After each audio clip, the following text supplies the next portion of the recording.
All right, folks, it is now. It really is Monday morning now. We're hitting 100 miles. 50 more to go.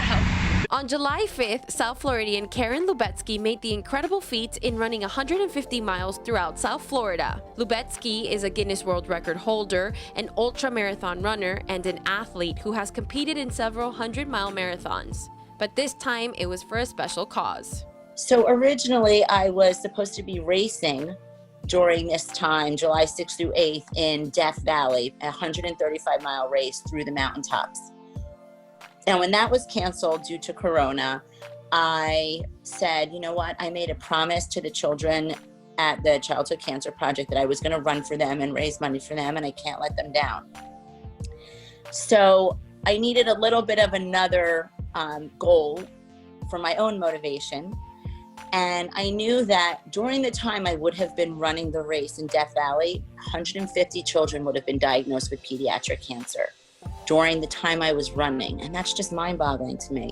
So I said, okay, I'm gonna do the run here and I'll run 150 miles, 1 mile to honor each of those who were diagnosed while I was running. Wow, that's amazing stuff. And the Childhood Cancer Project is dear to you. Why choose them? I want to know, I'm curious, why Childhood Cancer? Sure, thank you for asking. So the Childhood Cancer Project was founded in 2016 after a dear friend of mine's son, Josh Siegel, was diagnosed with osteosarcoma, which is an aggressive type of pediatric bone cancer. And we all came together and said, what can we do? How can we help? And we felt so helpless. And at the time, I was already an ultra runner. And every time someone would come to me and say, like, oh, what's ultra running? You run 100 miles? You run 135 miles? Like, what does that feel like? What does that mean? And it always started a conversation. So I thought, wow, you know, people have an interest. This is a dialogue that I can create and use together to raise awareness for pediatric cancer. And during these times, prepping for this marathon had its obstacles, but the motivation remained the same. The coronavirus has put everything on hold, but cancer doesn't stop for anything. And one of the most shocking things about living in this age is how difficult we all found it to quarantine and all that. But that's how children and families living with pediatric cancer live their life from the day of diagnosis, right? So it was something that almost made me feel even closer to the cause because of that. So when I was going out to Death Valley to do this race, I have a crew. You can never, ever do this alone.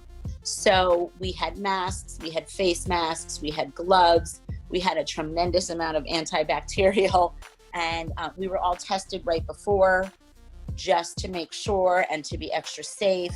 And we really used a lot of PPE and antibacterial and kept it as safe as possible, and stayed off any roads or routes where we thought we would encounter other people.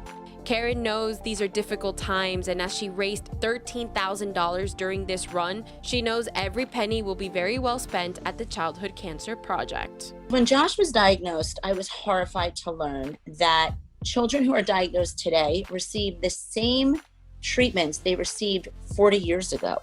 There have been very, very few advancements in 40 years. Can you imagine if somebody said to you, here's a 40-year-old phone, use it? You would laugh at them.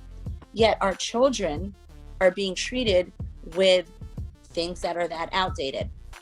And our sole purpose is to fund research that will develop less toxic treatments and deliver the hope of a cure. If you want to join the fight against childhood cancer, you can donate by texting the word DEVELOP to 44321. I'm Miriam Tapia, Inside South Florida.